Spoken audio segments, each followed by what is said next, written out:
Star Wars Visions is a new series on Disney Plus, and I checked it out being an avid Star Wars fan. For those who don't know, these are short animated separate stories from each other who've been commissioned by Lucasfilm and Disney to different Japanese studio houses in regards to animation. The trailer for this got me really excited because this is a big risk and something that hasn't really been done before in Star Wars. Of course, we've had animated series, but most of that's been very closed in-house production work. This is like the first time kind of since the whole games and books stuff back in the day was released that Lucasfilm has given more control to people who aren't as close with the property. And we saw some really cool lightsaber stories and kind of story beats in the trailer that got me really hopeful that this might actually be really good Star Wars media. I've watched the first 3 episodes, and so I'm here to give you my opinion and thoughts on the first 3. And to start us off, I want to talk about the duel. Now, this one in the trailer looked really amazing because it has this kind of samurai Jedi crossover, and it had this very sketchy looking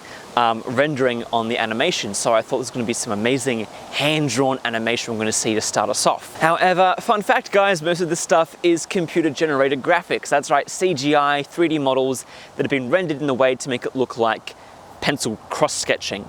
I understand in some instances, for example, with lightsaber and lighting and stuff, it does help to have it more computer generated than doing it hand drawn. But the kind of premise of this that was set up was this beautifully hand drawn short story to really focus on the Japanese art form when it comes to frame by frame animation. I kind of just thought, okay, you're just being lazy here, I guess. If you want to do CGI, then just lean into it like how they did with the Clone Wars. If you want to do hand animation, then please do hand animation and don't try to rip us off with CGI. So that was my first impression of it. And then throughout I had some different thoughts about how the story and the world building was played out, because of course Star Wars is this massive established galaxy, but there's always some room to reinvent and to make up systems and explain things in the universe, because it is about a galaxy from far, far away. And as beautiful as it was to have a very Japanese style and samurai feel to the setting, I don't know how practical it is to have a sheath for your lightsaber. I know they wanted it to look like a samurai, but it'd be much cooler to just have a lightsaber that hangs from the side, I think at least, and then have a more samurai style of fighting. And I'm sure Shad will have his opinion on this and he might give it in the future, but I feel like trying to make samurai fit into the Star Wars universe would work more in the sense of dueling and ways of swordplay than it would the actual setup. Like obviously the Jedi do have robes and the samurai have robes, and they're pretty similar, with the layering and the cloth and stuff.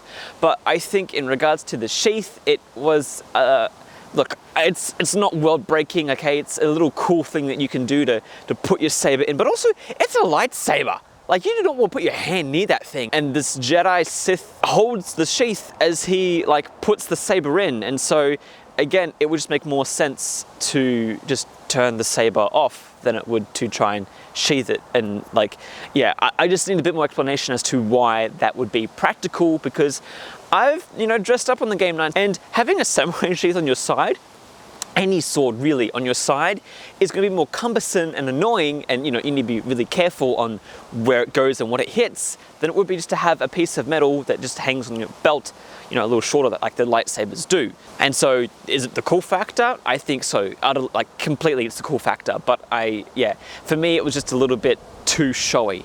I know what you're thinking. If you've seen it already, the Sith that shows up kind of early halfway through, I guess, has this crazy contraption that, we thought Kylo Ren's guard hilt was a bit unreasonable. This is all for show, and I'm glad that she throws it away when she actually needs to fight someone seriously. I do appreciate this because it does kind of show, hey, this is to scare people off and to, for example, if you spin it around when people are shooting you, sure, it makes sense if you're raiding a town or a village, they're going to have blasters and guns. So, having that to deflect is going to make it a lot easier, to project those lasers out and shield yourself. And I was so afraid that she was going to duel with that piece added on the lightsaber, and so I breathed a sigh of relief when she threw it away and they had a standard lightsaber duel together, because thank you, they're just they were pretty practical when it comes to lightsaber duel. So I'm glad that they, in regards to respecting how sword fight should happen, again, Shad's the professional on this one, he can kind of make a future video on this if he has any ideas, but in regards to, you know, how they fought, there wasn't anything else that really caught my eye as being unforgivable. Now, the Force has been used a little bit differently since Disney took control, but I'm glad in this one at least they use it pretty reasonably. Like, there are a few cool things that they do, and we see this a lot through the Vision series so far in the first 3 episodes, is that they revisit things that were in the sequels, and they're kind of reaffirming, like, yes, the sequels happened. Yes, this is in the Star Wars universe. Like, yes, you can stop bullets, or you can stop a lightsaber with the Force. Like, it all makes sense. But the fact that we haven't seen it until the sequel trilogy kind of feels like Disney is just kind of reaffirming to the fans that, like, yeah, this is Star Wars. See, it wasn't just Rey that could do that. It wasn't just Kylo Ren that could do that, okay? All these Jedi in this expanded universe, they can do that too. Which I'm a little worried they're going to keep doing that, because then it's going to make it less cool, because if every Jedi can just do that, then, like, you know, it doesn't make it as awesome, or the Jedi don't seem as powerful when you actually have the Masters, if everyone can stop lasers with the Force. But in this sense, at least, I like how they fought, and then whenever a problem occurred, that they used the Force to get out of that sticky situation. It was mostly lightsaber combat with a bit of Force in between to spice things up. There is one thing I have an issue with though, is that they use a log to part a waterfall to get in. Like, that's not the issue. The issue is that the log was, like, moving down the river, but the once it reached the end, it kind of just stopped. And I know it wasn't a massive waterfall, but, like, you know, it seemed like pretty substantial. So yeah, just the fact that it kind of was just there and it wasn't falling off. Was she using the Force to stop it? But I don't think that was, you know, what she wanted to do, because she just jumped off it, and you'd think, you know, you're no longer thinking of the log anymore. So, you know, the Force can just, you know, stop concentrating on making that log not move. So yeah, I don't know, maybe you need to analyze it a bit more, but again, I don't feel like I should be having to make up these excuses for something a bit logical like that. Overall, it felt a little bit cliche, this Jedi, Samurai, Sith hunter, because we don't know if he's a Jedi, because he has a red lightsaber, but he killed a Sith, so you know, there's lots of questions into, is he a Jedi? Does he have ulterior motives? Or, like, okay, he wants just to get rid of all the Sith and then he'll take over the galaxy, and there's no point in, you know, being mean to everyone. If you're nice to people, then they'll help you out. Or was he like someone who, is he a Jedi? He's just a rogue Jedi that's hunting down Sith, and so he has a red lightsaber, maybe to confuse them, or because he just has all those red crystals. You know, the motives there are, you know, left to questioning, and it being a short film, I understand that you can't explain everything. Most of these Vision short films, I guess you could call them, have left me with more questions than answers. And so, you know, we saw this in The Mandalorian like 2 or 3 times, and it always happens in, like, Star Wars Legends, like, stories, is that there's a small little village and the hero comes. I mean, heck, it's not even Star Wars, like samurai movies and anything to do with some, like, rogue warrior. They go into a little village and they get taken care of, and then bandits come, or, you know, the army or whoever, they want tax, and tax is too much. But then all of a sudden Sith come, and, like, so there's bandits that want tax, and then they get overtaken by, like, these Sith dudes, and then, so it's like, it would have made more sense if it had just been, you know, one group of people come to take over the village or ask for whatever, than having one person take over and another person take over and then have a fight. I'm just, because it is a short story, it would be a lot better just to have all the beats sequentially going out and not have to deal with some of this more messy confusion stuff. But in my honest opinion, as much as I probably tried to make this an amazing short story, and as excited as I got looking for these clips in the trailer, I was disappointed. I didn't feel anything at the end. I was kind of more confused and like, hang on, that did not meet my expectations. Okay, I don't want a massive Star Wars story, you know, feature film, original trilogy, whatever, in the short amount of time that video was, but I just kind of left feeling confused. Like, it did feel like Star Wars, but it didn't feel like it was a good story. I feel like the constraints of Star Wars might have made them choke a bit, and had they done something original with the same concepts, it could have been a lot cooler.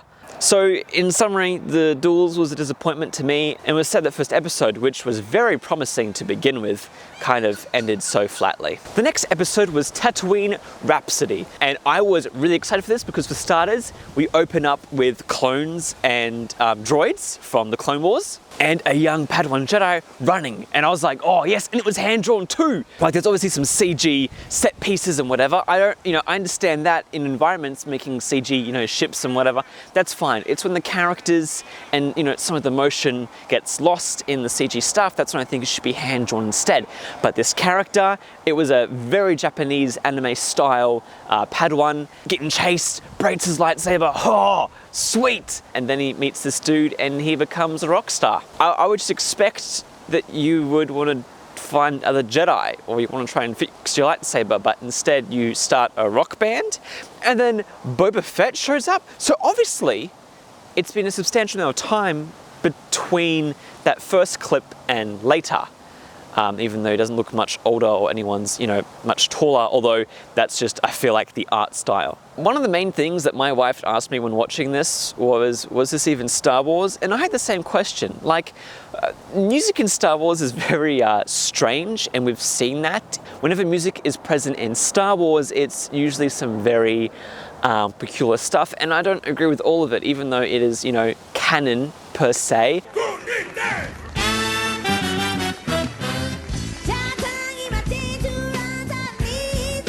I would much rather just not have music actually in the world of Star Wars, unless if it's like at a bar or in the background, not have it as a set piece because, well, it's an alien galaxy and the music isn't going to be to our tastes. And so having something that is very real world in Star Wars as rock, I felt very off about it. It was good, like music, I'll give it that much, but I came for a young Padawan Jedi to like find his master or fix his lightsaber, not to rock out to Jabba the Hutt and like that be it. Yeah, it felt like a waste of time. There wasn't much payoff. His friend got taken away and then they played a rock song and then they're like, hey Jabba, do you want to sponsor us? And then he did, and then you get a few set pieces from the Star Wars world on Tatooine and stuff, and that was it.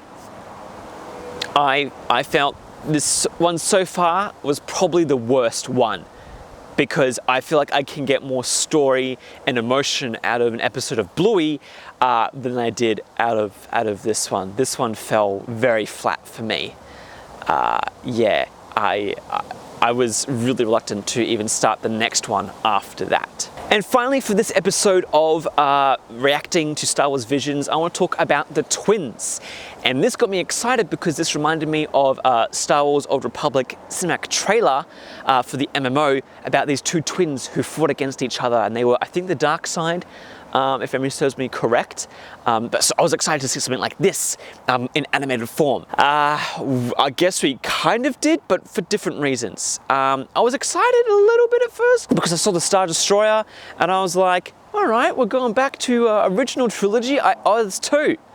And there's a giant Death Star hole in the middle that's going to be a giant laser, of course. Probably a planet destroyer. Because that's never been done before in Star Wars. If anything has been so overdone, I don't want to ever see it again. Please, just get rid of the planet-destroying weapons. Do something else more interesting. For goodness sake, stop destroying planets. If you want to take over the galaxy, if you keep destroying these planets, there's not going to be any planets left to rule or take over. So please, just stop making these weapons. Please. Oh, I got so mad. And also, the characters in this are so overdramatic. And I understand that Japanese anime and just Japanese media in general can be very dramatic. And obviously, probably watching this in Japanese will pay off a lot better. But gosh, the English dub on this was so... I refuse. The Galactic Empire or the Republic. I couldn't care less about either one of them. Anticlimactic, and they explained everything through voice. The characters being like, wrong, it's no tractor beam, it's air. You can't just too strong in the Force. She's going for the power core. Instead of having a monologue in Star Wars, show me that through action, please. Please. Also, we should talk about how I don't know when this is set, okay? I understand that, it doesn't really matter. It's a short story of Star Wars. I get that, but that has to stop being an excuse. Please tell me, for something that's meant to not be part of the original trilogy or in any film adaptation of Star Wars, this was very much original trilogy with the Stormtrooper helmets and the Darth Vader appearances. Like, I thought that this was like an alternative multiverse thing. They call the other Sith sister like Annie or something, and at first I thought it was like Annie as in like Anakin. And there was this droid, which was basically a C-3PO. And so they obviously have taken some inspiration from, original Star Wars media, but they did it in a way that kind of confused me because I didn't know in what canon does this fit in. And as a Star Wars fan with Star Wars media, this kind of, needs to be somewhat relevant and somewhat makes sense. But yeah, this, I can't tell if this is like Old Republic Legends, if this is post all that stuff and that's where they got inspiration from. I was utterly confused. The good things with this as well, though, again, was it was hand drawn, which is fantastic. And the X-Wing animation for it blasting off and moving around, fantastic. Love all the squish and squash happening with the characters and then the fighting, really good animation. And the fight was, looking at it visually, quite pleasing, but the motives in that were a little confusing because you're explaining a lot and there was a lot of setup to kind of this climax, and then it kind of didn't happen. And they set up for continuing on the story, finding his sister, but it's a short story. We're not going to get any more. So why are you promising this closure that you're never going to give us? Also, okay, talk about logic. I understand that the sound in Star Wars and spaceships and, space doesn't really work the same in Star Wars as it does in, more realistic circumstances. I'm pretty sure no human character in Star Wars has jumped out of a ship aside from Leia, but we don't talk about that because that was something else. But are we just reaffirming now that if you can use the Force, you just can breathe in space? Is that a thing? Because these two Sith jump out of ships and are just out in space, breathing and living without masks. And then the robot's wearing a helmet, implying that there's no oxygen or something in space, but he's a droid. He doesn't need oxygen. Why is he wearing a helmet? But the Sith aren't? What? It just frustrated me so much. So yeah, and also lots of exposition on, reasons and cause, and we were born from the Sith and this and that, but not a lot of, motive and then action and resolve. There was, some explained motive, and sometimes it just felt very forced, not unrealistic, but more unconvincing. Like, okay, you have your motives here, but I don't understand what's going on. And there's this weird stuff with crystals going into people and a whole bunch of stuff. And then he puts the gem in his lightsaber and does a whole Last Jedi thing, which is, okay, I'm going to show you a Venn diagram of Star Wars media that I don't like or did not enjoy, or I had high expectations for that they didn't meet, okay? Here's The Last Jedi, here is the twins from Star Wars Visions, and they both fit in here. The expectation I had for them was quite substantial with the build-up and the promise, but the execution was utterly disappointing. Now I'm going to use this word very sparingly because Shad uses it a lot, and I like to, keep some of my words in reserve, but it was absolute garbage. So yeah, that's been my opinion on the part 1 of Star Wars Visions. Let me know if you've seen it and your opinions in the comment section below. Please head over to our Patreon and Subscribestar, or if you want something in return, you can head over to our merch store and buy a shirt or a hoodie or chainmail pants or whatever your heart desires. I'm Nathan, thank you all so much for watching, and I'll see you next time.